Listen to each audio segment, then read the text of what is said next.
비가 억수로 쏟아지던 밤, 1986년 디셀도르프의 한 저택.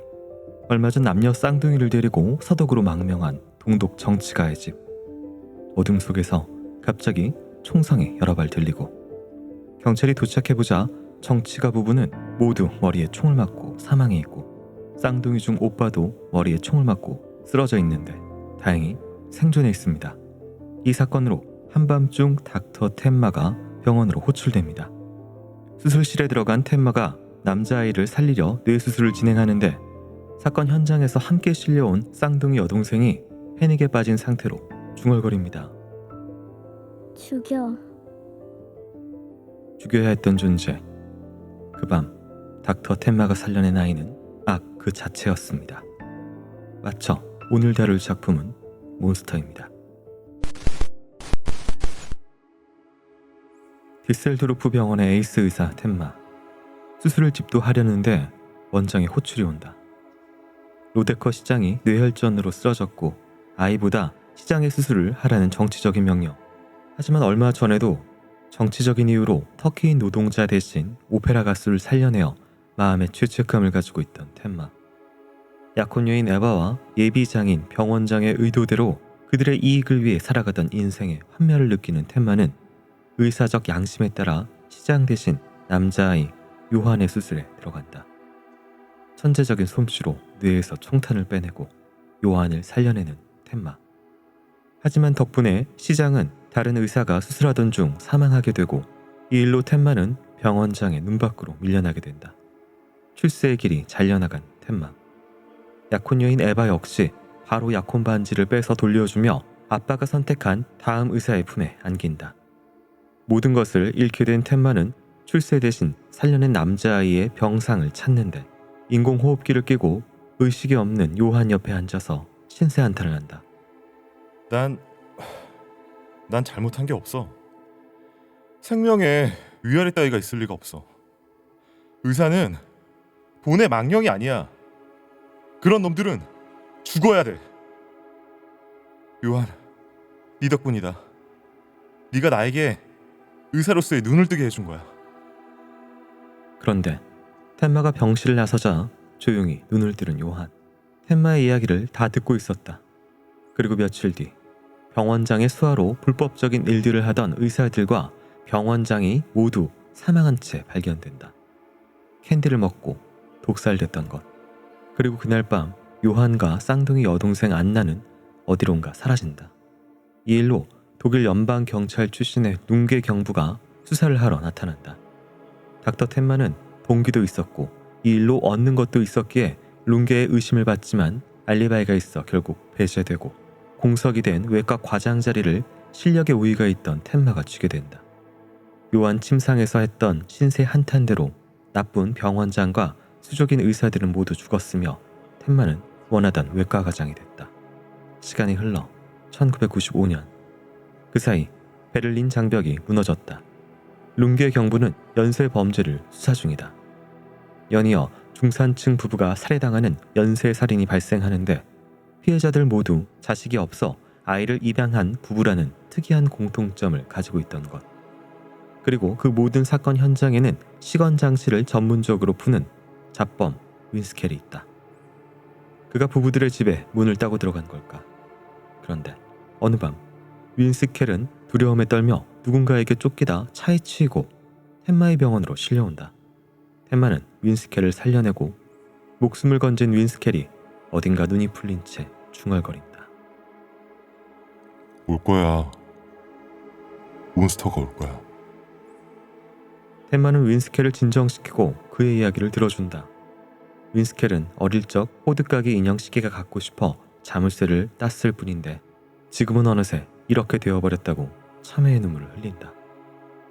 텐마는 그에게 인간은 언제든 다시 시작할 수 있다는 응원의 말을 해주고, 윈스켈은 새 삶의 의지를 다지며 몬스터가 자신에게 부부들의 집문을 따게 사주했다는 진실을 털어놓고자 경찰을 찾는다. 치료 중인 윈스켈을 감시하던 경찰은 바닥에 쓰러져 있다. 이미 독캔디를 먹고 살해되었던 것. 텐마는 길에서 우연히 발견한 호두까기 인형 시계를 사서 윈스켈의 병문안을 오는데, 텐마가 도착했을 땐 윈스켈이 사라지고 없다. 텐마는 모든 것이 병원장이 독살당한 9년 전과 똑같은 상황인 걸 깨닫고 윈스케를 찾기 위해 거리로 뛰쳐나간다. 그러다 한 폐건물로 들어가는데 그때 안 돼요, 선생님. 보면 안 돼요. 이 녀석을 보면 안 돼요, 선생님. 윈스켈이 말한 몬스터, 그건 9년 전 텐마가 살려준 쌍둥이의 오빠 요한이었다. 그가 중산층 부부 연쇄 살인 사건을 설계하고 사주했던 것. 모든 건 그의 손위에서 움직이고 있었다. 선생, 그 뒤에 바로 외과 부장이 되었지? 잘 됐어. 내 의식이 돌아왔을 때 선생이 말했잖아. 그런 놈들은 죽어야 된다. 선생의 소원대로 해준 거야. 그리곤 탕! 윈스켈을 쏴 죽이는 요한. 나는 그때 죽었어야 했다. 선생이 나를 살려낸 거야.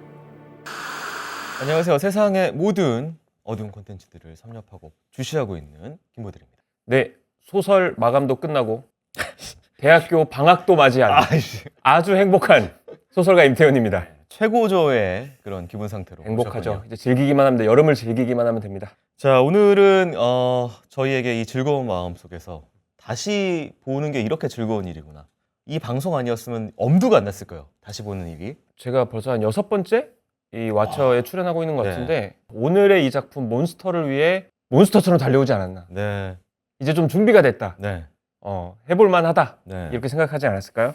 거장들의 거장 우라사와 나오키 작가님의 몬스터를 오늘 준비를 해봤습니다. 이게 워낙 방대하잖아요. 그래서 저희가 처음으로 에피소드 2편을 나눠서 오늘은 1부, 다음 시간은 2부 이렇게 나눠서 진행해 보도록 하겠습니다. 초반 줄거리를 좀 설명을 해드려야 되는데 이제 1986년에 머리에 총상을 입은 요한이라는 아이가 들어오는 사건이 있고 시간이 흘러서 1995년에 이제 닥터 덴마가 외과 과장으로 승진을 해서 잘 나가고 있는 시점에 뭔가 다시 청년이 된 요한과 마주치는 이제 두 개의 이야기를 저희가 앞서서 풀어봤습니다. 이제 닥터 덴마 캐릭터를 먼저 이야기를 해야 될 것 같은데요. 이 텐마라는 캐릭터를 제가 떠올리면 아주 어렸을 적에 읽었던 괴담 모음집이 떠오르거든요. 배경은 유럽입니다. 네. 루마니아인 것 같아요. 밤늦게 병원에 문을 닫고 있던 치과 의사가 뒤늦게 자기 병원의 문을 두드리는 손님을 맞이하게 됩니다. 네. 뭔가 키가 껑충 크고 음. 안색이 창백한 남자 손님이었어요. 마감했으니 내일 오시오 라고 하려고 했는데 네. 워낙 간곡하게 내가 지금 너무 치통이 심하니 좀 어떻게 좀 봐주세요. 상태를 보니 네. 송곳니가 기이하게 뾰족한 거예요. 아이씨, 불안하다 했어. 그죠. 네. 그래서 일단은 이 치아를 어떻게든 치료를 해주고 그리고 나서 이제 만족한 손님이 이렇게 얘기합니다. 고맙소 선생. 선생은 건드리지 않겠소. 하고 사라집니다. 밤 안개 속으로. 아, 참 이상한 손님이었어. 하고 이제 나이든 치과 의사가 집에서 다음날 일어났더니 마을이 피바다가 되고 아주 많은 젊은 처녀와 총각들의 사망에 있고 네. 과다출혈로 목에는 2개의 구멍이 나 있는 거죠. 네. 그제서야 깨닫는 거죠. 내가 어젯밤 고쳐준 손님이 흡혈귀였구나. 괴물이었다. 그렇게 괴담이 딱 끝나버려요. 네. 근데 왜 그 괴담이 오래 남았는가라는 질문을 떠올리면 그 치과 의사는 착한 일을 한 거죠. 네. 고통에 몸부림치는 손님을 잠자는 시간을 쪼개가면서도 고쳐줬는데 그 존재가 다음날 끔찍한 사륙을 자행했다면 치과 의사는 잘못이 있는가 없는가? 선행을 한 걸까 악행을 한 걸까? 이 몬스터의 텐마라는 인물을 보는 순간 이 텐마가 같은 질문에 봉착했다는 걸 알게 되죠. 네. 요한을 살렸는데 한마디 긁힌 거죠. 약혼녀 에바는 약간 도도하고 그런 사람이기 때문에. 사람의 목숨은 평등하지 않으니까 하면서 스테이크를 먹고 있죠. 네. 그 이전까지의 텐마는 현실에 타협하는 소시민 같은 사람이었습니다. 그래서 의학의 꿈을 꾸고 이제 독일 유학까지 왔지만 이제 내가 이방인이라는 걸 이겨내기 위해서 병원장의 딸과 약혼을 하고 이제 앞으로 나의 천재적인 실력은 이미 있으니까 탄탄대로만 걸으면 돼요. 근데 내가 쓴 논문을 그 원장에게 혹 빨아가죠. 이렇게 딱 바쳐야 되는 것만 감수해낸다면 그러니까 그 정도는 타협할 수 있었던 거예요. 하지만 텐마가 타협할 수 없는 건 신념인 거죠. 모든 생명은 평등하지 않다고? 에서부터 균열이 일어나고 쪼개진 균열이 이야기의 끝까지 달려나가는 게 텐마라는 캐릭터를 설명하는 구조입니다. 네, 사람을 살리는 의사가 한 사람을 죽이기 위해서 떠나는 여정. 이것이 몬스터의 줄거리다. 주인공이 있으면 안타고니스트 적이 있어야 되는데 여기서는 이제 룽게 경부라는 사람이 나와요. 그러니까 이게 저희가 어렸을 때 이런 유명한 영화가 있었어요. 해리슨 포드의 도망자라는 영화가 있었습니다. 명작이죠. 네, 그러니까 누명을 쓴 주인공이 도망을 치는데 이 누명극의 가장 중요한 요소는 누가 추적을 하느냐. 어느 정도의 인물이 어느 정도의 강한 신념을 갖고 추적을 하느냐가 중요하죠. 맞아요. 네. 장발장을 추격하는 자베르처럼 네. 자베르도 또 매력 있거든요. 이 룽게 캐릭터는 하는 버릇이 있습니다. 따닥따닥 따닥따닥. 이때 시대는 컴퓨터라는 단어를 썼을 거예요. 컴퓨터 아닙니다. 컴퓨터 두뇌 막 다 기억해요. 머릿속에 다 저장되어 있어가지고. 이 룽게 경감이 한국에서 애니메이션 방영될 때 이 캐릭터를 맡으신 성우님의 초월 더빙이라고 해야 될까요? 그래요. 그 살인 현장의 문을 열고 들어가면서 나는 범인이다. 그래서 칼을 여기서 2번 휘두른다. 오! 너무 몰입돼서 룽게 캐릭터의 어떤 그 정확성에 대한 집착? 그래서 룽게는 텐마를 연쇄살인 사건에 운 좋게 잡고 도망치고 있는 진범이라고 확신하고 끈질기게 추격하는 도베르만 같은 느낌이죠. 네, 그러니까 요한은 어떠한 증거도 남기지 않아요. 천재이고 괴물이기 때문에. 그러니까 증거가 없으면 사실 이 모든 현장에는 텐마가 있으니까 룽게는 어떤 확증 편향을 갖기 시작하냐면 이중인격이구나. 한 인격은 완벽하게 죽이고 한 인격은 걔를 어떻게든 추적해서 없애려고 하는 선악이 아닌 해리성 정체 장애구나 라고. 그걸 보고 있는 독자인 우리들은 속이 터지죠. 아니에요 아저씨. 그런데 왜 초반을 보면 룽게 경감만 등장하면 숨이 막히고 막 짜증이 나는 게 정말 작가가 고약한 거죠. 네. 우리가 마주하게 되는 어떤 괴물의 원형인 요한은 또 굉장히 아름다운 청년이에요. 찡그리는 장면 하나 거의 잘 나오지 않고 베르세르크의 그리피스 같은 거의 느낌이죠. 거의 네. 뭐 동급이죠. 그런 카리스마를 네. 뿜어내죠. 다음 파트로 넘어가기 전에 앞서서의 줄거리를 간단하게 다시 한번 정리드리면은 86년도에 살린 그 소년 덴마한테 선생님 원하는 대로 내가 해줬지 않습니까? 왜냐면은 덴마만 그때 자기의 말을 들어줬기 때문에. 그리고 나서 덴마는 그 악마와의 마치 계약처럼 그것이 성공하게 되고 95년에 넘어가면은 중년 부부가 그날의 86년처럼 계속 연쇄살인하는 일이 벌어지게 되고 이걸 누가 벌인 것이지? 요한이 벌인 것이고 요한은 그렇다면 무엇을 꾸미고 있고 어디로 가고 있느냐? 그리고 내가 살린 요한이 사람을 죽이고 있으니까 나는 걔를 추적해야 된다. 그러면서 스토리가 이제 풀리게 되고 저희가 이제 그 다음 이야기를 한번 좀 선사하도록 하겠습니다. 이 작품이 많은 작가 지망생들에게 교과서로 불린다는 걸 아십니까?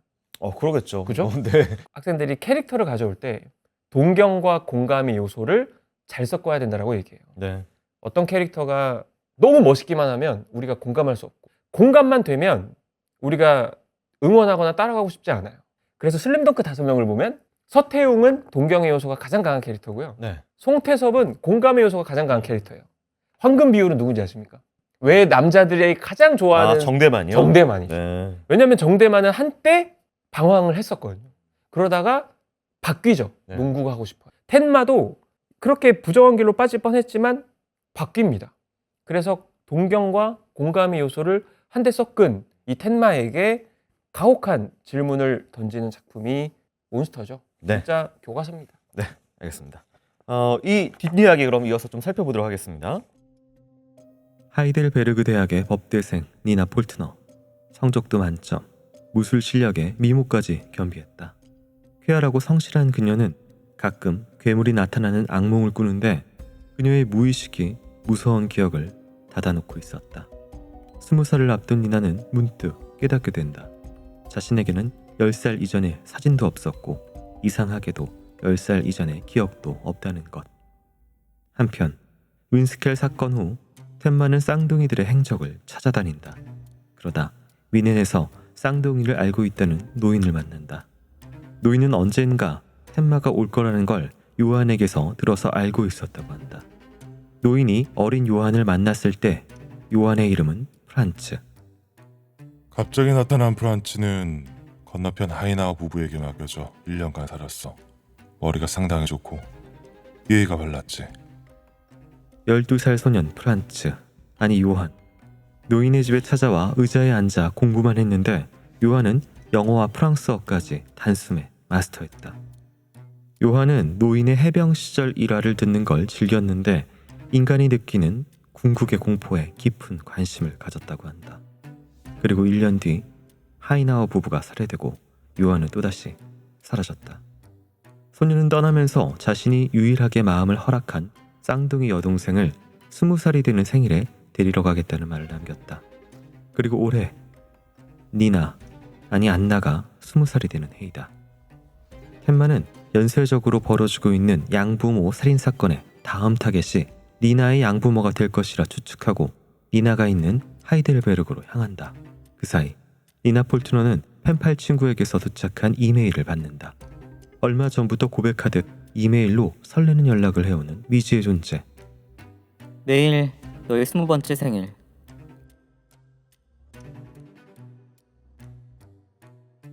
그 사이 텐마는 지역신문 기자 마우라를 통해 1986년 입양된 쌍둥이에 대한 정보를 찾다가 바로 오늘이 그 쌍둥이의 생일이라는 것을 알게 된다. 안나를 입양한 양부모의 집에 갔다가 니나가 펜팔 친구를 만나러 하이델베르그 성에 갔다는 걸 듣게 된다. 텐마는 성으로 뛰어가고 같이 사건을 조사하던 마우라 기자는 양부모의 집에 남아 경찰에 신고 전화를 걸려고 하는데 누가 전화선을 절단하여 전화가 먹통이 되어 있다. 한편 성에 도착한 니나. 아무리 기다려도 꽃을 든 남자는 안 오고 돌아가려는 순간 무심하게 정원을 손질하던 정원사가 어딘가 정신이 나간 눈으로 니나에게 집으로 가면 안 되고 여기서 기다려야 한다고 한다. 대체 무슨 소린가 하는데 그때 텐마가 나타난다. 무사했구나 안나. 기억나니? 나 텐마야. 둘은 양부모가 있는 집으로 가려고 하는데 정원사는 집으로 가면 안 된다며 돌변하여 이들을 공격하고 텐마는 타깃이 니나가 아닌 집에 있는 양부모라는 것을 깨닫는다.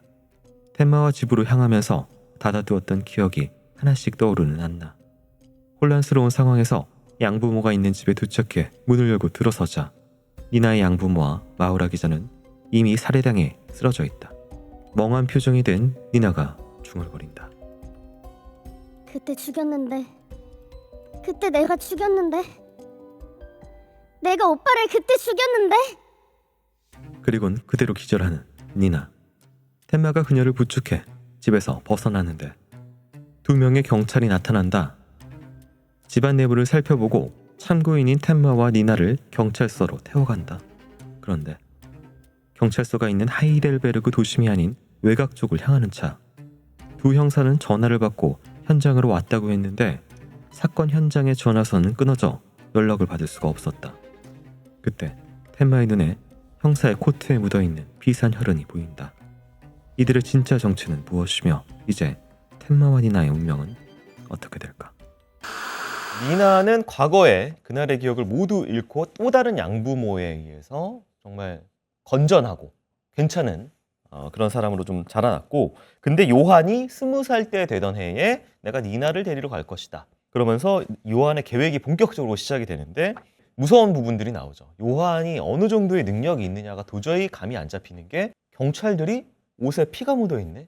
그러니까 요한의 계획대로 움직이는 마수가 대체 어디까지 뻗쳐 있느냐라는 그런 공포감 속에서 이 텐마와 니나는 이들로부터 도망을 치게 되는 스토리가 펼쳐지게 됩니다. 니나 폴트너 캐릭터를 좀 얘기를 해야 될 것 같아요.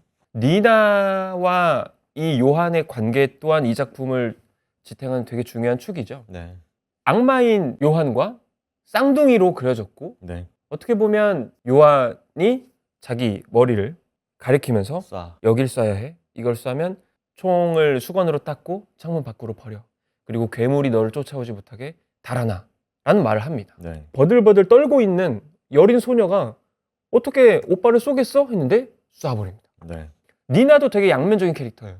성인이 된 니나는 올바르게 자랐고 네, 건강한 정신과 많은 사람들에게 다정한 태도, 그리고 아름다운 어떤 외모, 그 이면에 우리는 알고 있는 거죠. 저 아이는 아주 어렸을 적 실제로 사람을 쏜, 그것도 죽이기 위해 머리를 노리고 쏜 소녀다. 냉혹한 면이 있다. 쌍둥이이기 때문에 지적 능력, 운동 능력, 외모 모든 것이 완벽한 게 요한과 완전히 똑같은데 한쪽은 그 냉혹함이 괴물로 같고 한쪽은 건전하지만 안쪽에 냉혹함이 있다. 제가 앞서 얘기한 하이델베르그 성에서의 일련의 사건들이 뭐 여차저차 흘러가고 리나는 이제 기억들을 일부 되찾죠. 오빠 요한과 과거에 욕일사 있던 기억들, 그리고 그가 지금 다시 나타나서 이렇게 내 양부모를 또 죽이고 사람들을 죽여가고 있구나. 내가 그때 오빠를 확실하게 죽였어요. 이게 좀 웃겨요. 내가 그때 다시 죽여야겠다. 이거 살인마라서 그런 게 아니라 사람들을 살리고 이 모든 것을 내가 끝내야겠다라고 해서 오빠를 죽이기 위해서 니나도 텐마처럼 또 여정을 떠나게 되는 그런 이야기가 뒤에 펼쳐지게 됩니다. 재밌죠. 텐마는 요한을 살린 책임을 외면하지 못하고 있어요. 니나는 오빠를 확실히 죽이지 못한 책임을 느끼고 있죠. 악을 제대로 처단하지 못한. 그런데 재밌는 건 텐마와 니나는 그럼 서로를 어떻게 생각하느냐? 너의 손에는 피를 묻히고 싶지 않다. 넌 죽이면 안 돼. 내가 죽일게. 서로 그렇죠. 그렇죠. 예. 같이 달리기를 하고 있는데 니나가 먼저 도착하면 안 돼. 내가 먼저 도착해서 쏴야 되는데 뒤에는 룽게가 쫓아오고 있는 뭐 그런 상황이죠. 네. 그래서 이 작품에 굉장히 많이 등장하는 이 주역 캐릭터들 간의 어떤 관계도가 네. 계속 생물처럼 변화하는 것도 되게 재미있는 감상 포인트일 거라고 생각해요. 저는 이 작품을 앞서 말씀드린 대로 고등학교 혹은 대학교 때쯤 봤다라고 했는데 저는 이 작품을 그때 보고 잊어버리고 있다가 한 명이 계속 무섭게 생각나는 인물이 있었어요. 제 머릿속에. 로베르토라는 인물이 저한테는 로베르트. 어렸을 때 정말 무서운 인물이었거든요. 네, 로베르토 같은 경우에는 사라진 나라 출신이라고 나오고 훈련받은 살인의 프로라는 처음에 설명이 나오는데 이 사람이 이제 이후에 처음 나오고 끝난 줄 알았는데 계속 나와요. 그 요한의 일명 칼날이었죠. 그래서 요한은 이제 뒤에 있고 앞에서 사람을 죽이고 어느샌가 보면은 얘가 노베르토였구나 그러면서 또 쏴서 죽이고 그러면서 계속 마지막까지 이제 텐마를 끊임없이 생명을 위협하고 나타나는 그런 존재로 나오는데 그래서 피디님은 왜 로베르트가 조금 오래 기억에 남으셨을까요? 죽여도 죽을 것 같지 않은 그 에이리언처럼 예. 퇴치했다 싶으면 예. 다시 살아나는.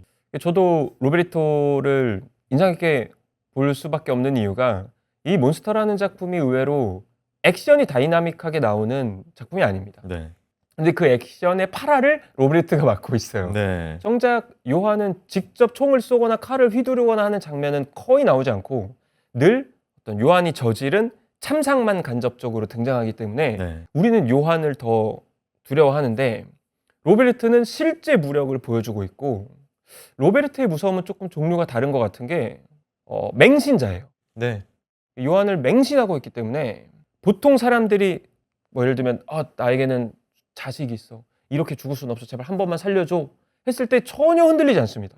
근데 그거는 내가 어떤 돈을 받았으니까 임무니까 한다라는 느낌도 아니고 옳다. 요한의 길을 따라가야 한다라는 신념이 너무 강해서 네. 설득이 안 되는 것이기 때문에 무섭죠.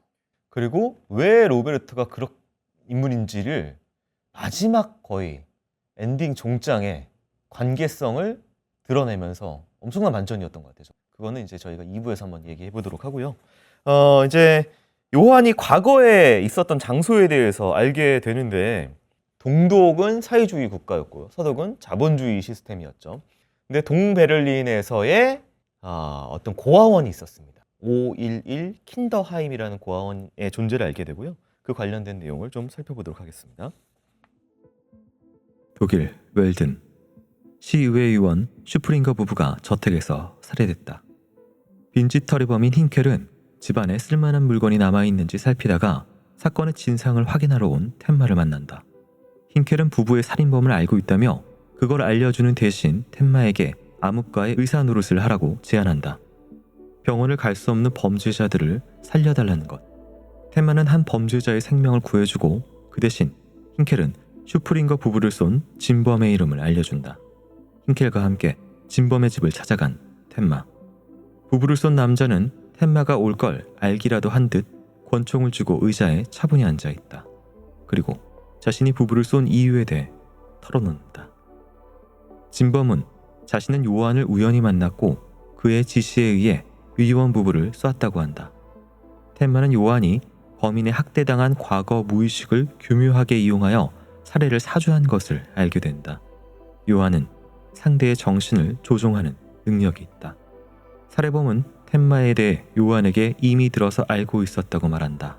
그리고 운명은 정해져 있다는 말을 남기고 자신의 머리를 권총으로 쏜다. 그렇게 요한에게 다가가는 길은 다시 차단된다. 진범의 방에 혹시 단서가 될 게 있는지 찾아보는 텐마. 그러다 한 액자 뒤에 요한이 남긴 글을 보게 된다. 날 봐. 날 봐. 내 안의 몬스터가 이렇게 커졌어. 닥터 텐마. 텐마는 요한에게 닿는 다음 단서를 찾아 베를린으로 향한다. 베를린 구동독 측의 리벨트 부부의 저택. 부부는 10년 전 요한과 안나를 입양해 돌봤다. 부부는 쌍둥이를 한 고아원에서 만나 입양했다. 그 고아원의 이름은 511 킨더하임. 그 고아원에 뭔가 꺼림칙한 비밀이 숨어 있었다. 당시 구동독 511 킨더하임 관계자인 힐트먼을 찾아간 텐마. 힐트먼은 동독 붕괴 이후 고아들의 양육 부모 역할을 하며 살고 있다. 힐트먼은 텐마에게 511 킨더하임이 특별 고아원이었으며 범죄자나 망명자의 아이, 내란죄 등 죄를 범한 사람들이 체포된 후 홀로 남은 아이들을 모아놓은 곳이었다고 한다. 문제적 인물들의 아이들을 사회주의의 모범이 되도록 재교육시켰다는 곳. 하지만 실제로 거기선 아이들의 정신개조 연구를 진행했다. 아이들을 서로 증오하는 환경에 밀어넣고 연민이 없는 냉철한 병사로 길러내는 실험을 했다. 구동독을 다시 세울 전사를 만들어내는 실험. 그런데 힐트먼은 10살 요한이 그곳에서 혁명을 일으켰다고 한다. 요한은 511 킨더하임에서 서로가 서로를 모두 죽이게 만들었다. 원장과 교관을 포함 어른과 아이 가릴 것 없이 모두가 서로를 죽였다. 한편 힐트만은 현재 디터라는 고아를 돌보고 있는데 교육의 명분으로 학대를 하고 있었다. 힐트만에게 세뇌당한 디터는 멍한 표정으로 되뇌인다. 지금의 세상은 나쁜 것으로 가득 찼어. 그러니까 나는 강해져야 돼. 세계는 어둠이야. 그렇지 않아. 그건 거짓말이야. 자, 디터. 여기 축구공이야. 우리 축구놀이 하자. 디터, 내일은 꼭 밝을 거야. 알고 보니 힐트만은 511 킨더하임의 관리자였고 디터에게 킨더하임에서 했던 실험을 다시 하고 있었다. 디터를 요한처럼 만드는 실험. 하지만 디터는 힐트만을 뿌리치고 텐마에게 걸어간다. 세상은 어둠이 아니고 텐마의 말처럼 내일은 밝을 거라는 디터. 디터는 텐마와 공놀이를 할 거라고 한다. 이 말에 좌절하는 힐트먼. 이 아이에겐 안 보이는 모양이야. 또 실패했어. 이 아이도 요한이 아니야. 힐트만은 자신들이 요한을 그런 괴물로 만들 능력이 처음부터 없었다는 걸 인정한다. 요한은 처음부터 지도자로 태어났고 처음부터 괴물과도 같은 존재였다는 것. 텐마는 힐트먼에게 요한이 왜 양부모들을 연쇄살인하고 있는지 대체 무엇을 하려는 것인지 묻는다. 이에 힐트먼은 요한은 궁극적으로 인간들이 서로가 서로를 모두 죽이게 만들고 종말의 세상에서 혼자 살아남는 게 목표라고 한다. 마치 511 킨더하임에서 서로가 서로를 죽이는 장면을 의자에 앉아 가만히 보고 있던 10살 때처럼. 네, 511 킨더하임은 과거 이제 요한이 있었다는 장소, 아이들을 대상으로 한 실험이 있었다라는 것이 한꺼풀 나오고 이곳에서 도대체 무슨 일이 있었고 그 출신들이 지금 어디서 무슨 일을 꾸미고 있느냐가 이제 몬스터의 마지막까지 계속해서 하나하나씩 좀 드러나게 되는 스토리로 펼쳐지게 되고요. 그럼 무엇을 만들려고 했느냐, 이 511 킨더하임에 대해서 주제부가 펼쳐지게 되는데요. 요한이 남기고 간 그런 낙서 같은 게 있어요. 살인 현장에 가끔 날바 내 안에 몬스터가 이렇게 커져버렸어. 그래서 이제 니나는 그걸 보고 요한이 2명이 아닌가? 2개의 인격, 내면의 괴물 이야기가 좀 계속해서 나와요. 그 내면의 괴물 그리고 내면에 어떤 자아를 심으려고 했던 게 511 킨더하임에서의 일이었고 이것은 사실 이제 동독에서의 실제로 과거에 있었던 것들의 착안을 해서 이제 우라사와 나오키 작가님이 만든 것인데 뭐 2가지가 있는 것 같아요. 하나는 이제 히틀러 유겐트라는 조직이 있었어요. 그 소년병 네. 집단 말하는 거죠. 히틀러와 나치당을 추종하기 위해서 14세에서 18세의 남자아이들을 뽑아가지고 독일은 이제 가족도 중심주의 그런 게 있고 가족을 이제 애정하고 이런 부분을 너희는 가족을 그렇게 사랑하면 안 돼. 히틀러와 나치를 그렇게 사랑해야 돼. 라고 이렇게 세뇌, 가족에 대한 감정을 없애고 당에 대한 충성을 올리는 그런 집단을 만들었어요. 히틀러 유겐트라는. 그리고 이제 또 이후에 나치가 사라진 이후에도 그 동독에서는 비슷한 어떤 고아원 같은 시스템이 있었어요. 우리나라도 뭐 그런 뭐 목봉 체조 시키고 정신교육 시키고 뭐 이런 곳이 있었잖아요. 그게 좀 극으로 가서 사회주의 이념에 맞는 인재를 길러야 된다라는 명목으로 애들을 데리고 와서 정신개조, 학대 시키고 그랬던 집단들, 고아원, 시설들이 있었는데 이것들에 착안해서 이 5.11 킨더하임이 나왔던 것 같아요. 근데 여기서는 조금 더 특별하게 히틀러 같은 그런 사람을 다시 만들 수 있지 않을까? 그렇게 완벽한 카리스마를 가지고 어떻게 보면 사이코패스처럼 냉철하고 사람들을 이끌 수 있는 사람을 만들 수 있지 않을까? 그 실험과 이 요한이 맞붙어서 어떤 불이 나게 되는 그런 스토리가 있는 것이죠. 그들은 어떻게 보면 자기들의 기대를 뛰어넘은 어떤 결과물을 발견하게 됩니다. 그것이 바로 요한이라는 소년이고 저 어린 나이에도 사람들을 조종하고 지배하고 선동해서 이런 결과를 만들어냈다면 네. 저 요한이 성인이 된다면 30이 넘는다면 예수 그리스도가 세상에 나왔던 33살 정도의 나이가 되면 히틀러도 도달하지 못했던 더 완벽한 힘 있는 절대 국가를 만들 수 있지 않을까? 이 권력자 나부라인들은 맨날 그런 생각만 할지 모르겠어요. 많이 듣는 거예요. 우리나라를 다시 위대하게처럼. 왜냐면 사회주의 국가 동독은 망했잖아요. 근데 거기에 비밀 경찰, 잔당들은 남아있는데 이 사람들은 아니 우리 국가를 다시 위대하게 만들 수 있지 않을까? 그런 리더만 다시 있다면? 네, 거기에 되게 집착을 하게 되고 이야기가 막 여러 겹의 욕망들이 섞이면서 풀려가게 되죠. 네. 저 이쯤에서 한번 피디님이랑 그 얘기를 해보고 싶은 게 왜 배경이 독일이어야 했을까를 저는 이 작품을 보는 내내 항상 궁금했었어요. 이 작품의 최초의 아이디어는 거기였던 것 같아요. 킨더하임 그 아이들을 뭔가 세뇌시키고 만들고 그리고 이제 히틀러를 다시 만들려고 하는 어떤 그런 집단에 대한 아이디어에서 먼저 시작을 했던 것 같고 또 한 가지는 이제 일본인이라는 이제 작가의 정체성. 일본은 사실 천황 밑에 단 한 가지 길로 갔고 일본 천황 같이 망했잖아요. 2차 세계대전이 정리가 그렇죠. 되면서. 근데 정리가 되면서 독일은 두 개의 정체성으로 또 이제 나뉘게 되는 것이죠. 자본주의, 사회주의. 근데 동독은 여전히 이제 과거에 어떻게 보면 집단주의, 망령 그리고 어떤 정점에 있는 사람을 향해서 이제 우러러가는 이런 게 좀 남아있는 것 같고 저 무지개 너머라는 곡이 여기 나오게 되는데 오버 더 레인보우가 뒤에 나오게 되는데 자본주의, 민주주의 국가에서는 조금 다른데 같은 나라 사람인데 이렇게 자랐을 경우 이렇게 됐을 경우 왜 이렇게 다르지?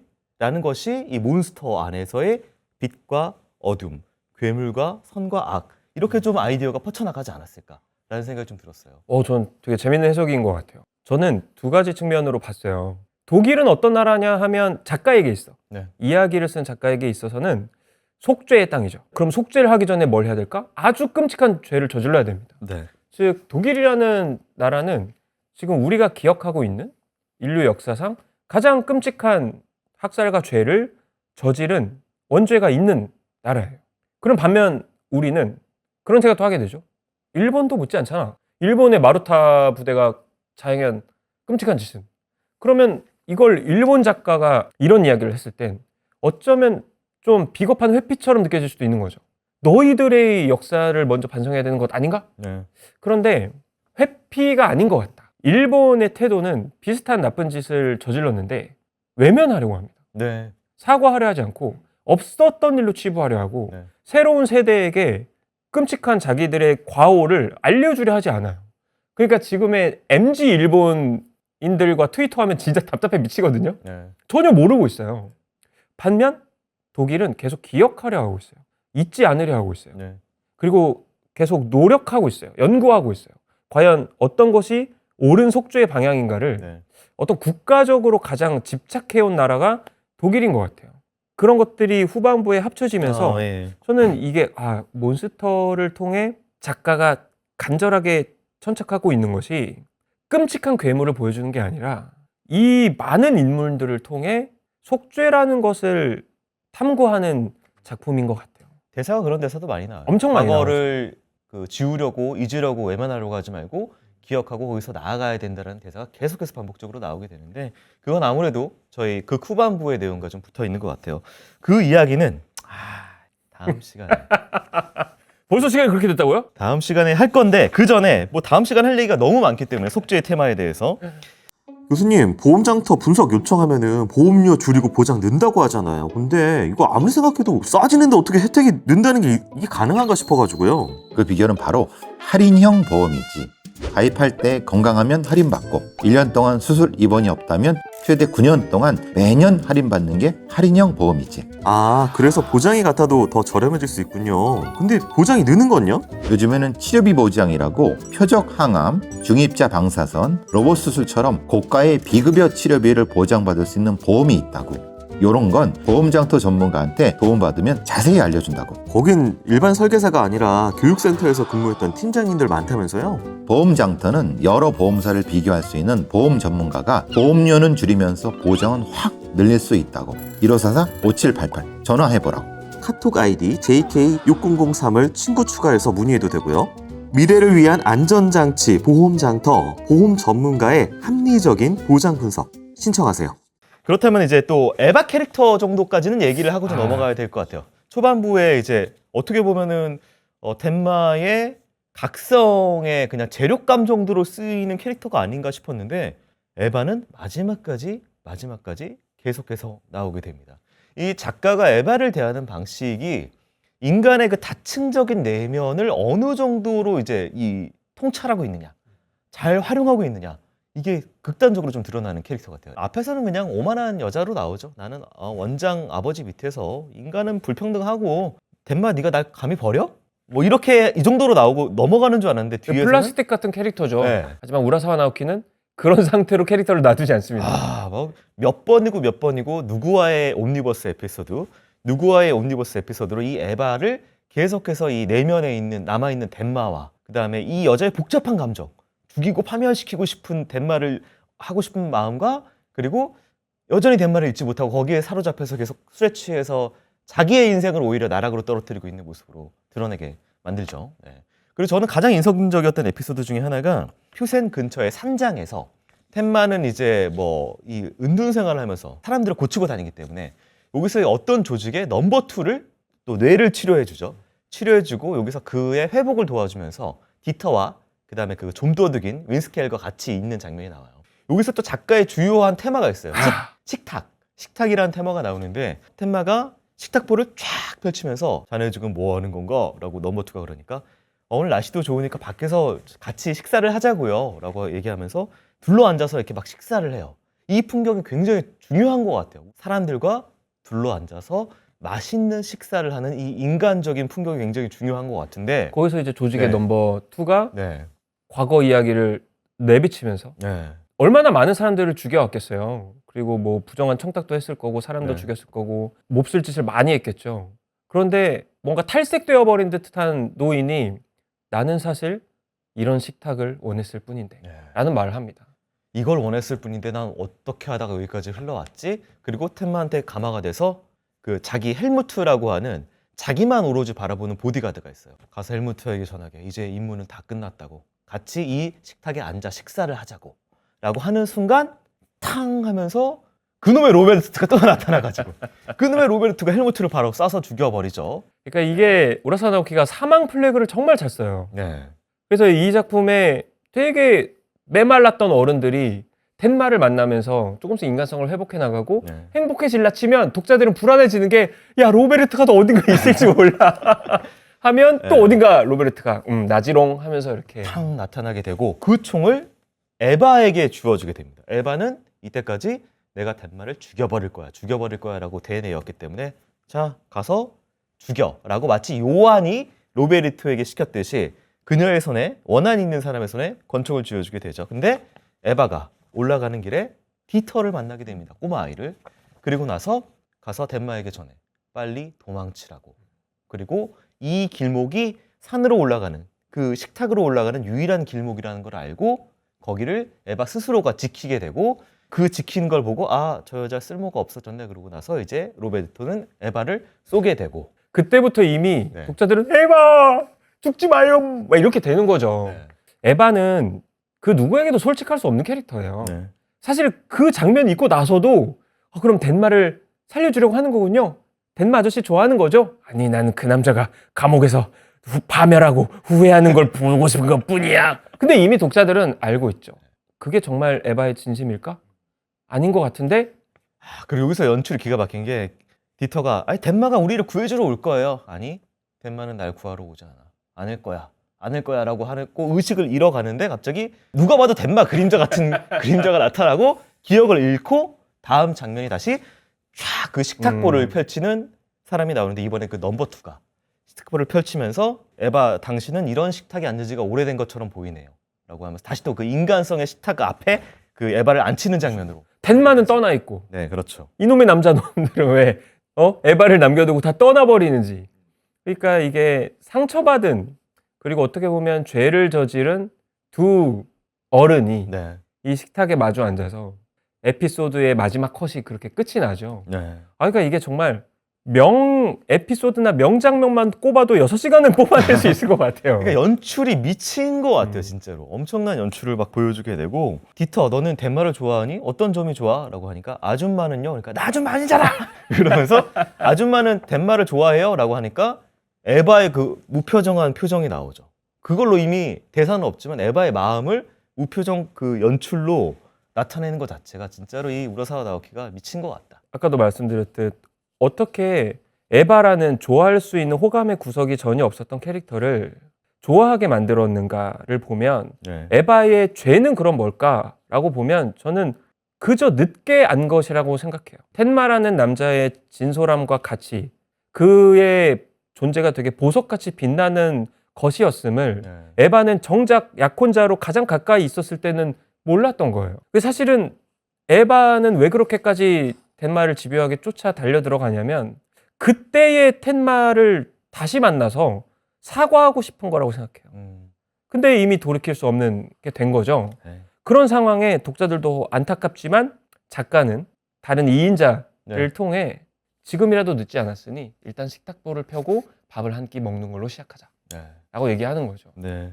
이 속죄에 관련된 테마는 이제 계속해서 흐르게 되는데 다음 시간에 이야기할 것이 이제 또 글리머라는 인물, 또 과거에 5.11 킨더하임 출신의 인물이 나오고 그리고 우리가 모두 향하는 그 방향, 채덕교와 세 마리의 개구리 이야기 그리고 루엔하임에서 벌어지는 최종장 이야기를 저희가 이름 다음 없는 괴물이라는 동화도 되게 중요하게 네. 나옵니다. 다 그거 다음 시간에 할 얘기가 정말 많아요. 너무 많아요. 네, 너무 많은데 그거는 이제 1시간 했으니까 다음 시간에 해야죠. 네. 그 혹시나 이 작품을 혹시나 안 보셨던 분이 있다면은 이 작품은 이제 뭐 전자책 등을 통해서 보실 수가 있고 또 애니메이션도 OTT에 있더라고요. 네, 뭐 그래서 보실 분들은 보시고 오셔서 다음 시간을 보시면 더더욱 재밌는 시간이 될 것이다. 그리고 최초로 저희가 스포일러를 그냥 합니다. 다음 시간에 다 보여드리고 네, 다 말씀드리고 이야기를 나눠보도록 할 겁니다. 몬스터를 아직 안 봤다면 네. 보셔야죠. 그러니까 제가 저희 이제 최 PD가 추천하고 싶으신 작품이냐라고 하길래 제가 곰곰이 생각해 보다가 단 한 편을 추천하고 싶다면 이 작품을 추천하고 싶다 내 인생에라고 할 정도로 최고의 작품이다. 저는 이걸 비디오 대여점과 도서 대여점이 합쳐져 있었던 시절 기억하세요? 영화 마을이요? 그런 곳에 네네.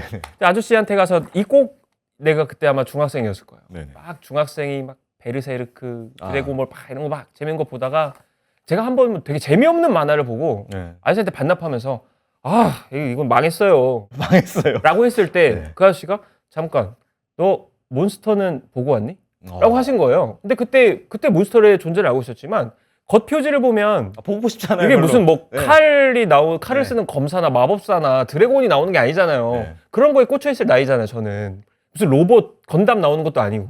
그런데 그 아저씨의 말로 저는 구독자분들에게 대신하고 싶습니다. 몬스터를 보지 않았다면 너는 일본 만화를 모르는 것이다. 네. 보고 왔니? 몬스터? 다음 주에 보고 오도록 해. 뭐 이런 거죠. 네. 하여튼 다음 주에 더 재밌는 그리고 심층적인 몬스터 이야기로 찾아뵐 거고요. 전 여기까지 아차하도록 하겠습니다. 저는 김부들이었고요. 저는 임태훈이었습니다.